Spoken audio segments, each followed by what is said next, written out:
Hello friends and welcome back to Play with My Distacon. Today I will be sharing with you a recipe of Halem which I made a couple of days back for a birthday party at home. It was around for 7 people, 7 grown adults with 3 children. To make this Halem, I'm taking around 500 grams of broken wheat, or dalia as you can call it. This is dalia is going to be the main ingredient apart from the meat, of course. I'm going to take my dalia in the maximum quantity apart from the dal, and meat will be 1 kilo, so it's like that. So together with the dal it could become half a kilo, so half a kilo of dalia and half a kilo of the other dals, which is going to be the urad dal, the first one being urad dal 1 cup, and masoor dal half cup, masoor dal or orange dal half cup, moong dal also half cup. You can see the recipe here, and you can see the recipe on my website, the link of which is on my description box. And then chana dal 1 cup, half a cup of tur dal, this is tur dal, half cup, and half a cup of rice. Now, needless to say, this is a very nutritious dish. Now, here I have washed my dals, and I'm just gonna soak it overnight. This is a perfect combination of highly proteinaceous food, so rich in protein. Oh, this is the next day. I have my dalia and my dal have been soaking, and I'm going to start preparing to cook this. Now, this dish basically is really simple. I mean, you cook dal and dalia, and you cook the meat, and you combine together. But the process is really lengthy, and really it is quite tiring at the end of the day. No doubt about it. So here I'm putting my all my dals and dalia in a big pressure cooker. I'm going to add enough water um, to cook it, enough water to cook it. And because it's a big pressure cooker and there's a lot of stuff in it, you have to be really careful about the water because it should not be over and it should not spill out. Now here are the spices that goes in it. I'm adding 1 teaspoon of turmeric, 2 teaspoons of red chili powder, 2 teaspoons of coriander powder, 2 teaspoons of cumin powder, ginger garlic paste, 1 tablespoon heaped, and one roughly chopped onion. I'm just gonna cook this thoroughly, and I just roughly chop it anyways because this is going to, anyways, you have to grind it out or you have to. It will cook down because the amount of stirring that you do, it's like, yeah, it's a good hand exercise, which you will see in the course of the video. Now I'm just going to pressure this my dal and dalia mixture. Now here I'm taking boneless mutton. This is cubed and it's 1 kilo.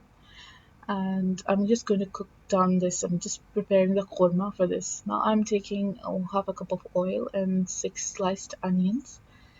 I'm going to brown it. And meanwhile, I'm just going to prepare the spice mix: 2 teaspoons salt, 2 teaspoon cumin powder, 3/4 teaspoon of turmeric,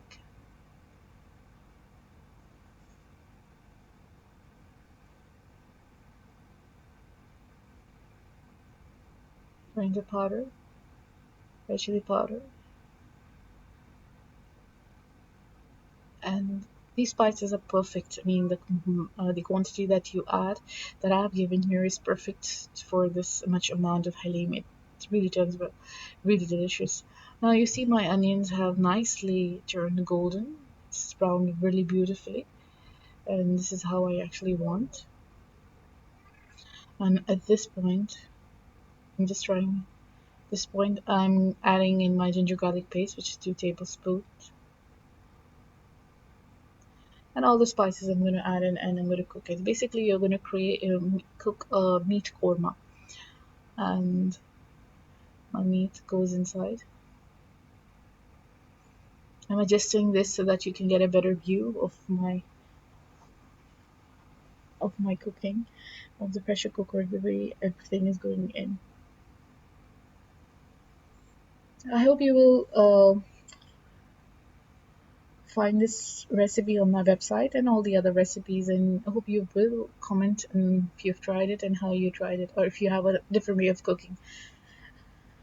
So I've added my masalas, as you can see, my spice mixes inside, and basically cooking. Oh, this is not really difficult. And I'm gonna just add a little water in this, and it's going to let it cook. I'm just gonna put the lid on and let it cook the pressure.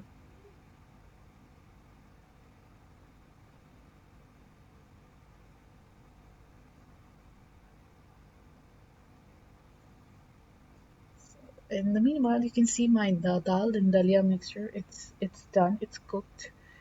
See, yeah, and it is really suffocating, I could say, or it's really tensed in this pot. There's no space for you to stir it.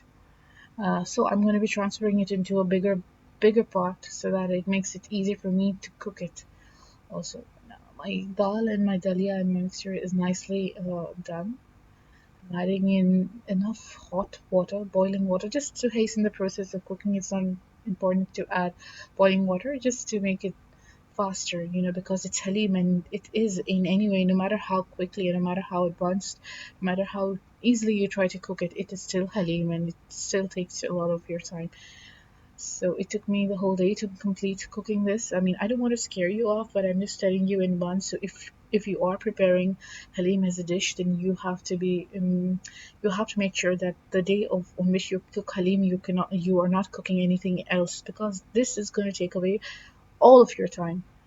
So now this is my huge pot that I've taken, my really big pot, and I'm going to transfer my the dal and that mixture to. And because it was too much, I couldn't just turn it upside down in the pot. So I've taken one by one, and I'm adding it here. So yeah, and it's basically in at this after you add here after this at this point, you have to keep stirring it. Now, of late, recently, let me talk a little bit about Halim while I'm just showing you here. I've of late I've come across a lot of people who have started to call Halim, differentiate and not call Halim Halim, and started to call it as Dalim and other names. Now it's really up to you what you want to call it, but traditionally it's called Halim, and people recognize the dish by that name. So I'm choosing to call it Halim, but it is up to you what you want to call it. Now you see, it is a really thick mixture, and I'm just trying to cook it down. I mean, because it's thickening. Because with time it will keep thickening because there's a lot of dal in it, and there is dalia in it, and there is everything that will absorb moisture and become like thick lumps and like doughy kind of texture. So keep adding water as and when required. And this is what I've done here. I'm just at this point, I'm just going to keep adding water, and I'm just going to keep cooking it, and I'm using this wooden spoon. Although you have to use that wooden it's something like, I mean, I have used it here and I'll show you. It's wooden star kind of stuff, which helps in really breaking down the dal and the broken meat and forming into a consistent structure. Now you can see here on my screen, this is a star kind of spoon which is attached to a wooden thing, and this basically is it's a traditional utensil which is used, a traditional spoon, which is also used in olden days for your dals to bring it to a proper consistency. Before, in olden days, when people didn't have pressure cookers and it was difficult to get a proper consistency, they didn't have mixer and grinder, so these kind of tools came in handy. So yeah, I'm cooking and it's been cooking continuously, stirring and making sure that my uh, it's not sticking at the bottom, and I'm using this other spoon to try to scrape off. anything that is anything that sticks in the bottom. Now you can see my meat is done, and I'm going to cook this down further until it is all broken down. It's like mashed up. So I'm going to cook this and keep mashing it, keep pressing it down until it is all dried up and all broken into pieces, into each fiber kind of stuff. I mean, basically, I won't be able to do that completely, but when I transfer it to my halim, to my dal mixture and my dalia mixture, I'm going to make sure that it is well combined. Now, of course, this is the modern touch of Halim, which is using hand blender to mix it. Because really, in the olden days, I've heard that Halim would take like 24 hours to cook. I mean, you'd start in the night and you would be able to eat only the next day. And you had to make sure that you are continuously stirring. There has to be somebody constantly standing and stirring the pot so that you are able to form that kind of consistency that is required in Halim. So with technology and with time and with us becoming really busy, we have to make use of these things, the technology. So yeah, and you can see my meat going on and on. Now I think the Hyderabadi Halim is slightly different. I'm not sure how it is made, but this is the kind of Halim that we make at my home, and this is the kind of Halim that I have grown eaten. And basically, I'm sure that they all taste the same. And yeah, so I can't say. And you just add this to the pot, and this is where it starts. This is the goodness of Halim. Now at this point, now all my meat and everything is there. Now I'm going to be stirring this and breaking down the threads of the meat. I'm going to make it fiber. I'm going to cook this so much until all the meat chunks are dissolved completely. But dissolve it is not going to, of course, not going to get dissolved as in dissolve, but it's going to it'll break down from one big chunks to tiny fibers. So each morsel that you take, each spoon that you take in your mouth, you will have a small piece of meat in your mouth, which is the beauty of Halim. Yes, it is all a lot of hard work, and you have to keep doing it to good. But this meal is a complete meal, and when you are cooking Halim, you really don't need to cook anything else with it. Now, this is the final step in cooking halim. So I'm going to take in this is for the tempering. I've taken around 6 tablespoons of 6 to 7 tablespoons of ghee, and I'm going to make fried onions with it. This is around four onions which are sliced because we had a lot of people coming in. So I have taken around four sliced onion. You can take more because eventually my onions did finish up. I mean, they finished up really fast. And and this is me all decked up for the party, so hence the jewelry. And yes, and just this is the final step. This is the step just before serving to our guests. My guests had started coming in, and I'm just doing this last bit of tempering here. And I'm going to let my onions fry on, and I'm adding a little more ghee because I'm thinking that it's not enough for the amount of onions that I've added. Now, this is my final halim, which I'm going to be serving, and I'm just giving a final quick stir to this before serving. And I have taken my, you can see the consistency of the halim, and it's falling with it.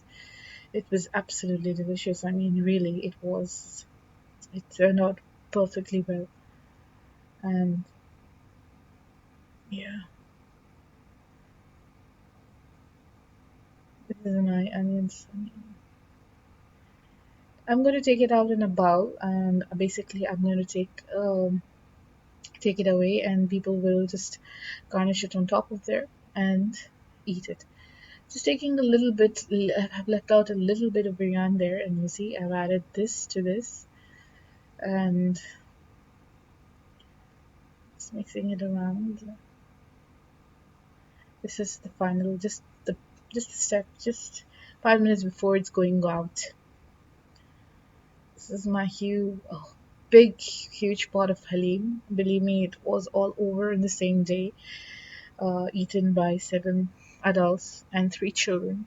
Devoured this Halem and was finished the whole day. Now this is my serving. I'm just served it, and I just wanted to show you that I'm serving it with a side of these fried onions, and of course you add in green chilies and lemon. This is chaat masala.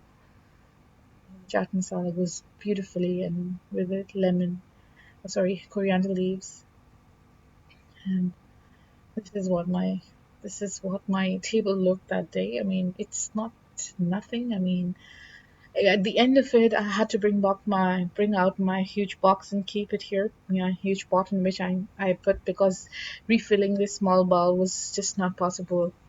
So I just brought out the whole stuff, and I hope that you will try this recipe, and I hope that you will really try this recipe, and you will let me know how it turned out. Hope you make it at your home, and do let me know how you enjoyed it. It is no doubt a really a heavy dish. It's no doubt that this takes time. It's time consuming, but it is one dish. It's a star dish, and you really don't need anything else with this. So I hope you will try this, and thanks for watching. Do like this video and share it with your friends and family, and do not forget to subscribe to my channel. Thanks for watching. Have a great day. Bye.